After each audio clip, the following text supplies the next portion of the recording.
Washington sees living history as the capital prepares for the first third-term inauguration in the chronicles of the nation. For the only time since the founding of the Republic, this tradition is broken as Franklin Delano Roosevelt leaves the White House on his way to take the oath of office for the third successive time.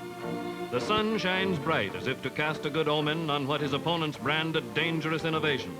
And the occasion is marked by a general feeling all over the country that political animosity has been cast aside in the spirit of national unity.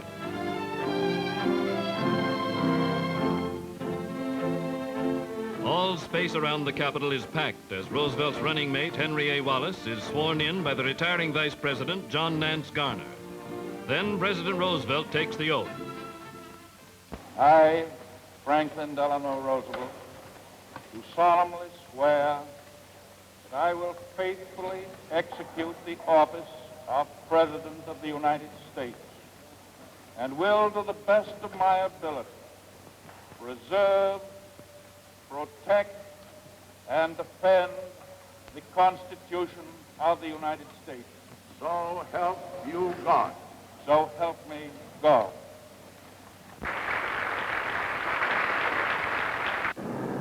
After the ceremonies, the roar of battle planes ushers in the inaugural parade, and endless lines of troops on Washington's wide streets remind Mr. Roosevelt that the prime reason for his re-election is the world crisis.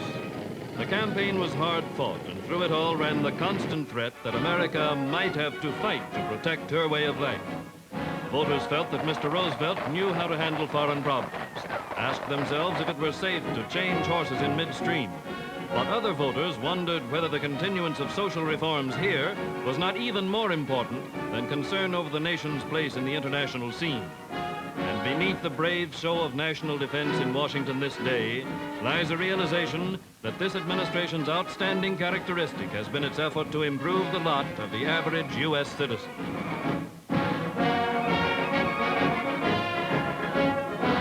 But now, with the forces of aggression let loose in a world at war, democracy symbolizes its will to win in a display of the arms and men who may be called on to defend its very right to live.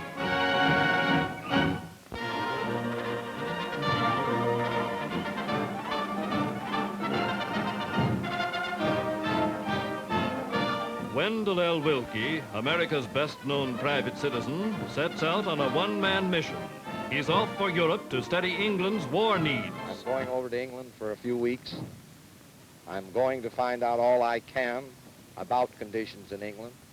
I believe so strongly that the survival of Britain is the best assurance of this country keeping out of war. Willkie's trip is an extraordinary example of democracy at work.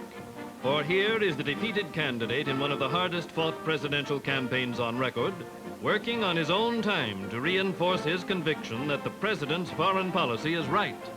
Although undertaken at Willkie's own volition, the trip is naturally helped in every way by the administration, and he arrives in England armed with a letter from President Roosevelt to Britain's Prime Minister Winston Churchill. Conferring with the supreme head of the empire's war effort, Mr. Willkie gets a front row seat from which to view Britain's war. He's given every chance to appraise her need for our help. He bids Mr. Churchill farewell.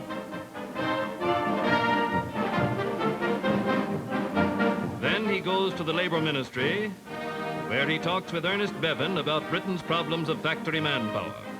Then to visit historic St. Paul's, which survives the worst blaze since the fire of London in 1666. His sympathetic geniality with soldiers and civilians alike makes Mr. Willkie a popular hero during his brief stay in England. He feels the pulse of this sister democracy now standing as Europe's last line of defense for freedom. Willkie mixes with all kinds and classes, not just leaders and government officials, but with English workers, shopkeepers, and taxi drivers to get the viewpoint of Britain's masses. And as he leaves, an air raid sends him into one of London's public bomb shelters. Here he talks man-to-man with common Englishmen. And I'd very much like to go with you, sir. Fine.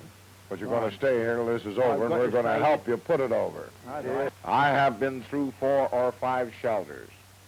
I've seen probably several thousand people. I haven't seen one that was afraid. Hear, hear. Nobody can beat a nation with such a spirit. Hear, hear, hear, hear.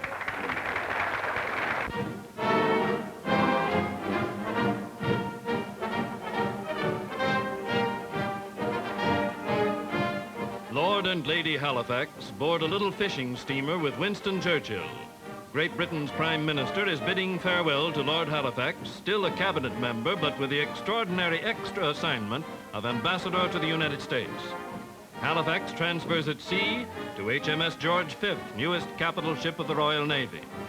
The whole affair sets precedents, and Lord Halifax arrives at Annapolis Roads to receive an unheard-of honor. He is informed that the President of the United States will meet the 35,000-ton battleship in the presidential yacht Potomac. The meeting between the President and Britain's envoy is in the seclusion of Mr. Roosevelt's stateroom.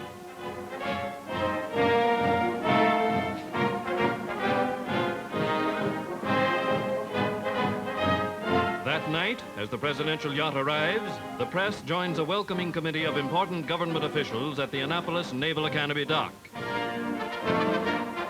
Secretary of the Navy Knox talks to the new ambassador, who calls on Cordell Hull, our Secretary of State, the next day.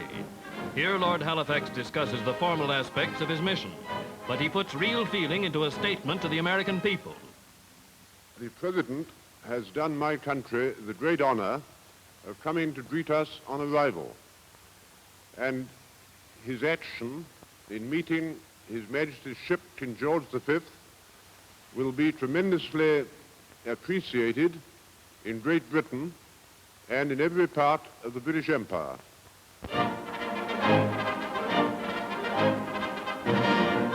Meanwhile, democratic debate decides an important issue in Washington. While England counts invasion possibilities in weeks, hours, or minutes, committees of the House and Senate take testimony on the President's Lease Lend bill for aid to Britain. Cordell Hull testifies in favor of the proposed measure, but the bill, dramatically numbered H.R. 1776, stirs controversy that shows America by no means in agreement as to the immediacy of the Axis menace. Our minds are not made up, but we're making them up in the democratic way. Typifying isolationist opinion, Montana's Senator Burton K. Wheeler opposes the measure. If you people want dictatorship, if you people want war, then the President's Lend, Lease, Give bill should be steamrolled through Congress. Senator Sheppard of Texas states his views on the administration's Lease Lend bill. Every means within our possession, short of war itself, should be rushed at once to the aid of Britain and Greece and China. We are providing for this in the so-called Lend-Lease bill now pending before Congress. Thus, we are taking the most effective step to protect the security and peace of our own country. But the ponderous wheels of industry keep up their ever-increasing pace. From the Kennebec to the Columbia rivers, shipyards launch their output to the seas, warcraft for a two-ocean navy, and vessels to replace the toll of U-boat warfare on Britain's merchant fleet. Airplane orders fill old and new factories with thousands of workers. And speeding lathes defy the charge that democracy won't work, starting guns and munitions on the march to overwhelming mass production. Without waiting for complete armament, the men who'll use this vast output of weapons begin to learn with what they have. Regular outfits move to take over new bases for U.S. defense, or get ready to train the great draft armies. National Guardsmen from every state are called into active service, and the democratic device of selective service gets rolling as millions of Americans, rich and poor, join the colors for a year's training. William Knudsen, once an immigrant Danish boy, is now co-chairman of the Office of Production Management.